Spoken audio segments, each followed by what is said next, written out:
ఎన్నికలు దగ్గర పడుతున్నటువంటి వేళ విజయమ్మ విదేశాలకు వెళ్ళారు అంటూ ఒక వార్త సోషల్ మీడియా వేదికగా చక్కర్లు కొడుతున్నటువంటి నేపథ్యంలో విజయమ్మ విదేశాలకు వెళ్ళారా లేదా విజయమ్మను వెళ్ళగొట్టారా, అసలు తెర వెనక ఏం జరిగింది అనే అంశానికి సంబంధించి మనతో మాట్లాడేందుకు ప్రముఖ రాజకీయ విశ్లేషకులు కృష్ణకుమారి గారు మనతో ఉన్నారు. మేడంతో మాట్లాడదాం. మేడం నమస్తే. నమస్తే. ఎన్నికలు దగ్గర పడుతున్న నేపథ్యంలో అసలకే జగన్మోహన్ రెడ్డి ఓటమి భయంలో ఉండి తల్లిని మద్దతు కోరాడని, కానీ జగన్మోహన్ రెడ్డి కోరికను పెడచెవిన పెట్టినటువంటి విజయమ్మ గారు విదేశాలకి వెళ్ళారు అంటూ కూడా ఒక వార్త సోషల్ మీడియాలో చక్కర్లు కొడుతున్న నేపథ్యంలో అసలు వైఎస్ విజయమ్మ గారు విదేశాలకు వెళ్ళారా లేదంటే వెళ్ళగొట్టారా అనేది ఇప్పుడు సర్వత్రా ఒక చర్చనీయాంశంగా మారింది. మేడం, ఈ నేపథ్యంలో అసలు తెర వెనక ఏం జరిగింది అంటే ఏం చెప్తారు? మనకు సామెత ఉంది, పిల్లిపోరు పెట్ట తీర్చింది అని. అట్లా అన్నా చెల్లెళ్ళు ఇద్దరి మధ్యలో ఆమె నలిగిపోయి నేను ఇక్కడ ఉండటం అంత శ్రేయస్కరం కాదు అని ఆమె ఒక నిర్ణయానికి వచ్చారు. ఓకే. ఆ నిర్ణయానికి రావడం వెనకమాల జగన్మోహన్ రెడ్డి పాత్ర ప్రముఖంగా ఉంది అని అనిపిస్తుంది. ఓకే. ఎందుకంటే బాగా భయపెట్టి ఆమెని మేము సిద్ధం అనే సభ రోజు ఇడుపులపాయకి తీసుకెళ్ళాడు. ఇడుపులపాయ రోజు ఆవిడ హావభావాలు కానీ ఆమె బాడీ లాంగ్వేజ్ కానీ బలవంతపు బ్రాహ్మణార్థంలాగా ఉంది. ఓకే. వాక్యం చదివేటప్పుడు కూడా ఆవిడ ఎవరి కోసమో చదువుతున్నట్లుంది తప్పితే సొంత కొడుకు కోసం చదువుతున్నట్లు లేదు. అయితే అది జగన్మోహన్ రెడ్డి అర్థం చేసుకుని కళ్ళతోటి బెదిరిద్దామని చెప్పి పదే పదే ఆ వంక చూశాడు. కావాలంటే ఆ వీడియో చూసుకోవచ్చు మళ్ళీ ఒకసారి. ఓకే. పదే పదే తల్లి వంక చూస్తే చూపులు కలిపితే కాల్చేస్తాడేమో, ఎందుకు వచ్చింది నాకు ఈ బాధ అని ఆవిడ అసలు అటువైపు తల కూడా తిప్పలేదు.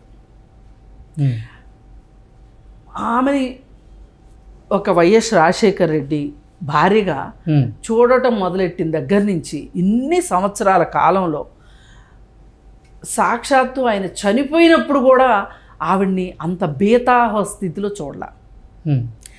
ఇప్పుడు వేటగాడి ముందు లేడి ఎలా వెలవెల్లాడిపోతుందో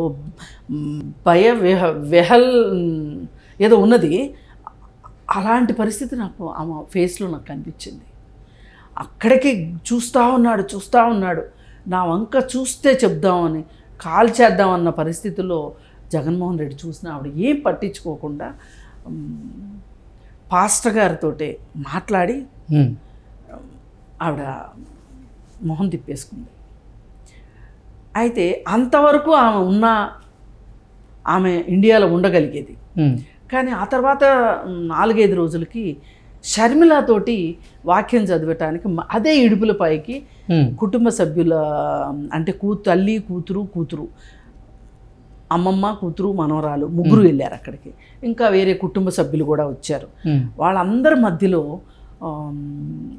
విజయమ్మ న్యాయం ఇటు పక్షాన ఉంది, కానీ నేను న్యాయం చేయలేకపోతున్నాను, నా బిడ్డకి అన్యాయం జరుగుతుంది అనే ఒక బాధ ఆవిడలో చూసాం. మనం చూస్తే కూతుర్ని పట్టుకుని వెక్కి ఏడ్చింది.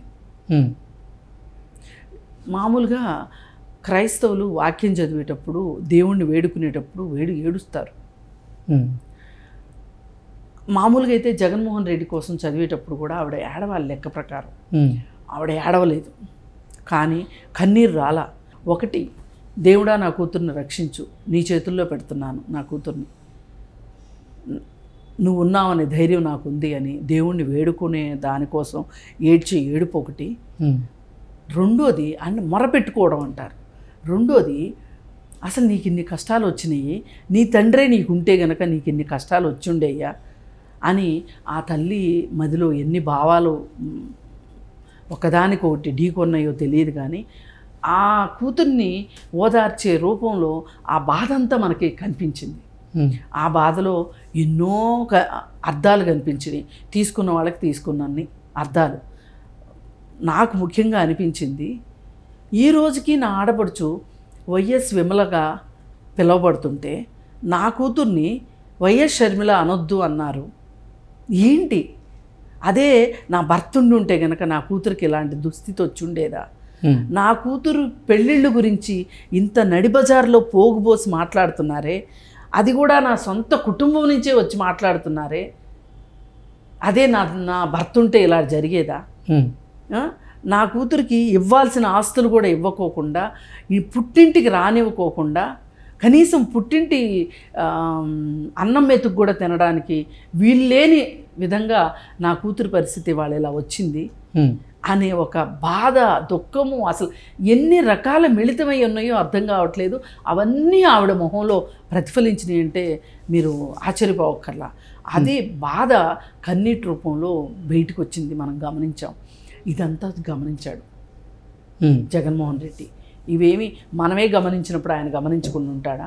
గమనించి ఈ తల్లి ఇక్కడే ఉంటే ఇలాంటి ఎన్ని చేస్తావు అని తల్లితోటి ఒకటే మాట, నువ్వు నాకు ప్రచారం చేస్తే సరి, లేదంటే అసలు నువ్వు ఇక్కడ ఉండటానికే వీల్లేదు. నువ్వు ఇక్కడంటూ ఉన్నావు అంటే మొన్న ఇడుపులపాయలో జరిగిందే మళ్ళీ మళ్ళీ పునరావృతం చేస్తావు నువ్వు. కాబట్టి నీకు ఏమాత్రం నేనంటే భయం ఉంటే, భక్తి ఉంటే కాదు, భయం ఉంటే నువ్వు మూటాముల్లే సర్దుకొని ఎలక్షన్లు అయిన తర్వాత భారతదేశానికి రా, ముందు వెళ్ళి ఇక్కడి నుంచి అని పంపించేస్తేనే ఆవిడ ఇల్లు ఉంటుంది. ఇన్నాళ్ళు ఎప్పుడు ఆవిడ అమెరికా వెళ్ళండి, ఇప్పుడు ఎందుకు వెళ్తుందండి? పైగా కూతురికి ఇన్నాళ్ళు కూతురు దగ్గరుండి చూసుకుంది, ఆలనా పాలనా చూసుకుంది. కూతురుతో పాటు పోలీసులతో తగాదాడింది, కూతురు కంటే ఎక్కువ తగాదాడింది తెలంగాణలో. అలాంటిది ఆమెకు ధైర్యం లేకనా, ప్రేమ లేకనా, ఇష్టం లేకనా ఎందుకు ఆమె వెళ్ళిపోతుంది చెప్పండి? ఇక్కడ ఉంటే ఖచ్చితంగా కూతురు వైపు ప్రచారం చేయాలి. కూతురు వైపు ప్రచారం చేస్తే కొడుకు ఊరుకోడు. పైగా మన పురాణాల్లో ఉన్నదే, పరశురాముడు తల్లిని నరికాడు. ఈయన అభినవ పరశురాముడు అవడని ఎందుకు అనుకోవాలి? ఇప్పుడు ఆ ఇంట్లో ఇలాంటి హత్యలు పరిపాటి. ఇప్పుడు బాబాయ్ హత్య జరిగింది, ఎవరు చేశారు అనేది చెప్తున్నారు. అతన్ని జగన్మోహన్ రెడ్డి రక్షిస్తున్నాడు అని చెప్పి ఎవరు మాట్లాడుతున్నారు? సొంత చెల్లెళ్ళు మాట్లాడుతున్నారు. నీకు తెలుసు కదా, నువ్వెందుకు చెప్పవన్నాయా అని అడుగుతున్నారు. మరి అక్కడ సమాధానం చెప్పలేని వాడు ఇదంతా చూస్తూ ఉంటే ఆ తల్లికి భయం ఏదా చెప్పండి? ఇప్పుడు వాళ్ళ అధికారం కోసం ఏం చేయడానికైనా సిద్ధపడ్డాడు జగన్మోహన్ రెడ్డి. ఒకప్పుడు తండ్రి శవం దగ్గరే సొంత తల్లి విజయమ్మని బెదిరించి విదేశాలకు వెళ్ళేలా జగన్మోహన్ రెడ్డి చేశాడా అంటే ఏం చెప్తారు? ఖచ్చితంగా అనుకోవచ్చు. ఎందుకంటే ఇదే మొదటిసారి అనుకోండి, మనం ఇలా అనలేము. అనడం పద్ధతి కూడా కాదు, కరెక్ట్ కాదు. ఎంతోమంది గగ్గోలు పెడుతున్న విషయం ఏంటంటే, తండ్రి దహన సంస్కారాలు కూడా అవ్వకముందు ఎమ్మెల్యేలతో సంతకాలు పెట్టించుకున్నాడు జగన్మోహన్ రెడ్డి. ఇంత ఆత్రం ఏంటి? ఇంట్లో కనీసం ఆ రక్తపు చారికలైనా తుడుచుకోలేదు కదా, ఆ తుడిచిన చారికల కంపు అయినా ఆ వాసనైనా పోలేదు కదా. రక్తపు వాసనకి చావు వాసన వస్తుంది ఇంట్లో, ఆ వాసన కూడా తగ్గకముందే ఏంటి పంచాయతీ? ఇప్పుడు కొంతమంది పిల్లలు తండ్రి శవాన్ని అక్కడ పెట్టి ఆస్తులు తేలే వరకు దహనం చేయము అని చెప్పి అంటే, కొన్నిసార్లు ప్రభుత్వాలు పోలీసులు కూడా తలుచుకుని జైల్లో పెడతామంటే దహన సంస్కారాలు చేసిన కొడుకులు ఉన్నారు.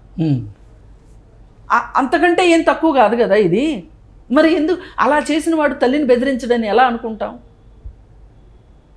లేకపోతే ఇప్పుడు ఎందుకు వెళ్తుందండి ఆవిడ అమెరికా? ఎలక్షన్ టైంలో ఎందుకు వెళ్తుంది? పైగా ఆవిడ్ని పాలిట్ బ్యూరో గౌరవాధ్యక్షురాలుగా ఉన్న ఆవిడ చేతే ఆవిడే రాజీనామా చేసేటట్లు చేశారు. ఆ రాజీనామా చేసినప్పుడు ఆవిడ మొహం చూస్తే ఎంత బాధ అనిపిస్తుందో. ఆవిడ నోట్లో పమిడి చెంగు పెట్టుకొని బయటకు వచ్చింది. ఆ తర్వాత ఆంధ్రాలో ఎక్కడా కనిపించాల. ఒకే ఒక సందర్భంలో ఆవిడ కనిపిస్తుంది, వైఎస్ఆర్ జీవన సాఫల్య పురస్కారాలు ఇచ్చినప్పుడు మాత్రమే ఆంధ్రప్రదేశ్కి వస్తుంది. ఆవిడకి ఆంధ్రప్రదేశ్లో ఉండే హక్కు లేదా ఆమెకి? ఆమె పుట్టిల్లు అదే, అత్తిల్లు అదే. ఎందుకు హైదరాబాద్లో కూతురు దగ్గర తలదాచుకోవాలి? అంటే అదే మామూలు కుటుంబాల్లో జరిగితే చుట్టాలు పక్కాలు వచ్చి నిలదీస్తారు. మరి ఇట్లాంటి రాజప్రసాదాల్లో ఎవరు వచ్చి అడిగేవాళ్ళు ఉండరు. పైగా వచ్చి అడిగేవాళ్ళు కూడా జగన్మోహన్ రెడ్డికి అనుకూలంగానే మాట్లాడతారు. ఇప్పుడు వైఎస్ విమలమ్మ మాట్లాడినట్టు, ఈ ఆడపిల్లలకు బుద్ధి నేర్పండి, బుద్ధి లేని ఆడపిల్లలు ఇట్లా తయారయ్యారు, రోడ్ల మీద పడ్డారు, వాళ్ళకు కొంచెం బుద్ధి ప్రసాదించండి అని చెప్పి ఆవిడ వాళ్ళ ప్రెస్ మీట్ పెట్టి మాట్లాడి, మరి ఇదే మాట ఆవిడ అడగొచ్చుగా. ఏంట్రా బాబాయిని చంపిన వాళ్ళని పట్టుకోవడానికి నీకు ఇన్ని రోజులా అని మేనత్త అడగలేదా మేనల్లుడిని? అప్పుడు నోరు తెరవని ఆవిడ ఇప్పుడు ఎట్లా నోరు తెరుస్తుందండి? ఆ వైఎస్ జగన్మోహన్ రెడ్డి చెప్పండి ఎందుకు అడుగుతుంది ఆవిడ? అందుకని ఇలా ప్రతి వాళ్ళ మీద ఒత్తిళ్ళు పెట్టిన తర్వాత ఈయన ఒత్తిళ్ళకి అనుగుణంగా వాళ్ళ జీవనం ఇలా అయిపోయింది. అంటే ఇంత భయభ్రాంతుల్ని కుటుంబంలో వాళ్ళని చేస్తున్నాడు అంటే ఇప్పుడు ఆ పదవి కోసం ఏమైనా చేస్తాడు అనిపించేదానికి. అందుకే మనము అంత పాతవి కూడా మాట్లాడుకోవాల్సి వస్తుంది. ఓకే, అవి ఇవి మనము దగ్గర చేసుకుని చూస్తే తల్లిని ఖచ్చితంగా బెదిరించి ఉంటాడు. చేస్తే నాకు ప్రచారం చేయి, లేదంటే మూటముల్లే సర్దుకుని వెళ్ళు.